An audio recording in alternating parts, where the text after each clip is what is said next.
जय श्री कृष्ण दोस्तों, राधे राधे। हम बैसाख माह का कथा सुन रहे हैं। तो चलिए यहाँ से हम 11वां अध्याय का कथा हम सुन रहे हैं, जो कि शिव जी के तीसरे नेत्र से कामदेव जलकर भस्म हो गए थे और उनकी पत्नी रुदन कर रही थी। तो कैसे उनके पति मिलेंगे, इसके लिए भगवान लोग वरदान दिए हैं। और अब बैसाख माह में मंदाकिनी नदी में स्नान करके मधुसूदन भगवान का पूजन तथा उनकी दिव्य कथा सुनने से अक्षुण्य शयन नाम का व्रत करने से तुम्हारा पति अवश्य तुमको मिल जाएगा। यहाँ तक हम लोग सुने थे। आगे की कहानी अब सुनिए।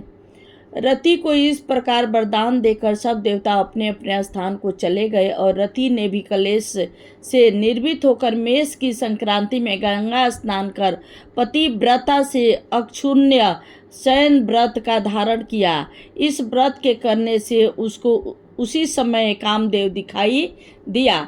उसने बैसाख माह में कर्तव्य धर्म नहीं किया था, इसी कारण परमात्मा का पुत्र होने पर भी अंगहीन हुआ।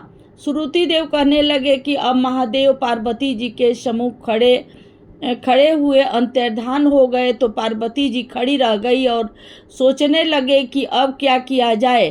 तब उनके पिता हिमाचल उन्हें अपने घर पर ले गए, परंतु पार्वती जी शिव जी के गुणों पर इतनी मुग्ध हो गई थी कि उन्होंने अपने मन में यही ठान लिया कि श्री शिव जी ही मेरे पति होंगे। और अब अपने पिता के समझाने पर भी कुछ विचार कर श्री शिव जी की मूर्ति को अपने मन में धारण करके गंगा तट पर जाकर घोर तप करने लगी। भोजन आदि छोड़कर तप करते करते बड़ी बड़ी जटाएं उनके सिर पर हो गई। इस प्रकार 1000 वर्ष तक शिव जी की आराधना करती रही। एक दिन सायकाल के समय श्री महादेव जी पार्वती जी के परीक्षा लेने के लिए उन ब्रह्मचारी भेष धारण करके उनके पड़कुटी में आकर उनकी अंचल भक्ति देकर कहने लगे कि हे भद्रे, जो तुम्हारे मन में हो वरदान मांगो। तब पार्वती जी कहने लगे कि मैं यही वरदान मांगती हूँ कि आप मेरे पति हो। तथास्तु कहकर शिव जी ने सप्त ऋषियों को बुलाया और उपस्थिति होने पर उन्हें आज्ञा दी कि तुम हिमाचल के पास जाकर विवाह का प्रस्ताव करो। सातों ब्रह्मादि ऋषि चारों तरफ प्रकाश करते हुए आकाश मार्ग से हिमाचल राजा के घर पहुँचे। राजा ने उनका यथोचित पूजन आदि से सत्कार किया तथा सब ऋषियों से कहा कि हे सब ऋषियों ने कहा कि राजा हिमाचल, तेरी कन्या पार्वती पहले दक्ष की कन्या थी, जिसने अपने पिता के यज्ञ कुंड में गिरकर अपने प्राण त्याग दिए थे। इनका परिग्रहण करने के योग्य शिव जी के सिवा और कोई नहीं है, इसलिए तुम अपनी कन्या का विवाह श्री शिव जी के साथ कर दो। तब हिमाचल ने कहा कि मेरी कन्या ने तो छाल के वस्त्र पहनकर गंगा तट पर शिव जी के साथ विवाह करने के लिए अनशन व्रत धारण किया हुआ है, सो उनकी मनोकामना पूर्ण हुई। आप महादेव जी को जाकर कह दे कि मैं प्रीति पूर्वक अपनी कन्या उनको समर्पण कर चुका हूँ, आप उनको अंगीकार कीजिए। फिर हिमाचल कन्या के विवाह के प्रबंध के लिए सोचने लगा। उधर सप्त ऋषि श्री महादेव जी के पास पहुँचे और विवाह निश्चित करके चले गए। उनके पश्चात निश्चित तिथि पर लक्ष्मी आदि सब देवियां और विष्णु आदि सब देवता ने विवाह महोत्सव देखने बारात के संग चले। श्री महादेव जी बैल पर आरूढ़ होकर चारों ओर भूत गणों से सेवित शंख, भेरी, मृदंग आदि बाजों के शब्द के साथ तथा बंदीजनों के समूह सहित ऋषि गणों की वेद ध्वनि में हिमाचल के राजा के घर में प्रवेश किया और सुंदर शुभ मुहूर्त लगन तथा शुभ ग्रहों की दृष्टि में हिमाचल ने अपनी कन्या पार्वती जी का विवाह श्री महादेव जी से कर दिया। महोत्सव के पूर्ण होने पर श्री शिव जी लौकिक धर्म का पालन करने लगे। संपूर्ण ऋषि और सिद्धियों से युक्त इंद्र के भवन के समान हिमालय के शिखर पर नंदिनी के तीर पर वन के बीच में जहाँ भौरे गूंजते और पक्षी अपना सुंदर शब्द करते, पार्वती जी के साथ दिव्य 1000 वर्ष तक रमण करते रहे। जब श्री शिव जी पार्वती जी के संग नित्य रमण करते रहे, परंतु गर्भ स्थित न हुई तो देवताओं को अति चिंता हुई और सब मिलकर इनके कारण को सोचने लगे कि नित्य ही पार्वती के गर्भ रसाव होने के कारण हमारे कार्य भी सिद्ध नहीं हो रही हैं। फिर विचार कर अग्निदेव को बुलाया और उनको समझाया कि जिस समय महादेव जी रमण कर चुके हो, तुम उनके सामने चले जाना। पार्वती तुमको देखकर लज्जा के मारे वहाँ से हट जाएगी और तुम शिव जी को अपनी बातों में लगा लेना और शिव जी के समान बहुत से प्रश्न करना तथा समय लग जाने पर पार्वती जी की गर्भ स्थित हो जाएगी।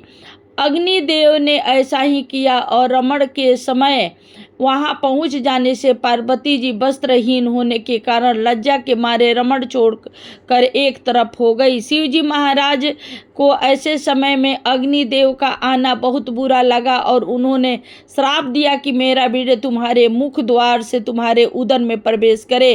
तब अग्निदेव ने उस वीर को अपने उदर में ग्रहण कर लिया और 10 महीने बीत जाने पर उस तेज वीर को गंगा जी में डाल दिया। गंगा जी भी उसको सहन न कर सकी और उनको सरकंडों में फेंक दिया और वहाँ पर उनके 6 भाग हो गए। तब ब्रह्मा जी ने 6 कन्याओं को भेजा। उन्होंने उन 6 भागों को जोड़ दिया, जिसे 6 मुख और 1 अंग ऐसी आकृति का बालक बन गया।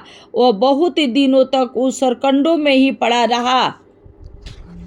एक दिन श्री महादेव जी और पार्वती जी बैल पर चढ़े जा रहे थे कि सहसा पार्वती जी के सतनों से दूध की धारा बहने लगे। तब पार्वती जी ने श्री महादेव जी से इसका कारण पूछा तो श्री महादेव जी बोले कि हे देवी, मैं इसका कारण कहता हूँ, देखो यह पास में ही तुम्हारा पुत्र पड़ा है।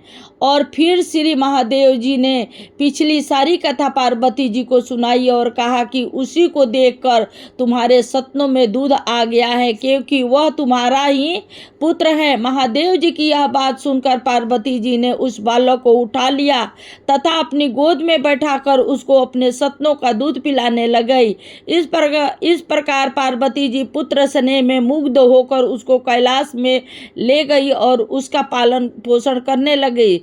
श्रुति देव कहने लगे कि राजन, यह कुमार के जन्म की कथा मैंने तुमसे कही। अब यहाँ से आप 12वां अध्याय सुनिए।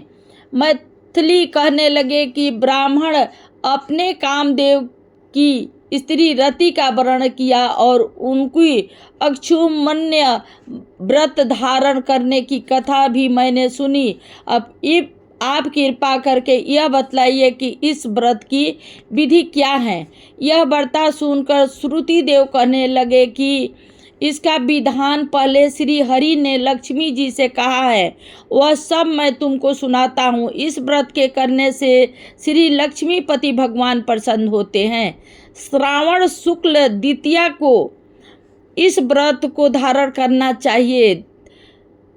चतुर्मास में अभिष्यांतर भोजन करना चाहिए तथा श्री लक्ष्मी नारायण का पूजन करें। चतुर्मास व्यतीत होने पर विधिवत उसका पालन करना चाहिए। किसी ब्राह्मण को जूते देवे, सोने या चांदी की मनोहर मूर्ति बनावे, पीताम्बर से उनको शोभायमान करे, सफ़ेद पुष्प और सुगंधित द्रव्यों से उनका पूजन करे। फिर ब्राह्मण को शय्या दान, वस्त्र दान करके भोजन करावे। ब्राह्मण और ब्राह्मणी दोनों को संग भोजन करा के दक्षिणा देवे। इस प्रकार 4 मास तक पूजन करे। मार्गशीर्ष आदि मासों में श्री विधिवत उसी तरह का भगवान का पूजन करे। ऐसे ही चैत्र से 4 मास तक हरि भगवान का पूजन करे। जिनको सनकादि ऋषि गण पूजते हैं, उन भगवान की स्तुति करे और इस व्रत को आषाढ़ शुक्ल द्वितीय को समाप्त कर देवे। ओम नमो नारायण इस मंत्र से हवन करे। चैत्रादि मास में पुरुष सूक्त ओम नमो नारायण इस मंत्र से हवन करे। और ये वीडियो यहीं समाप्त करती हूँ। राधे राधे, हर हर महादेव।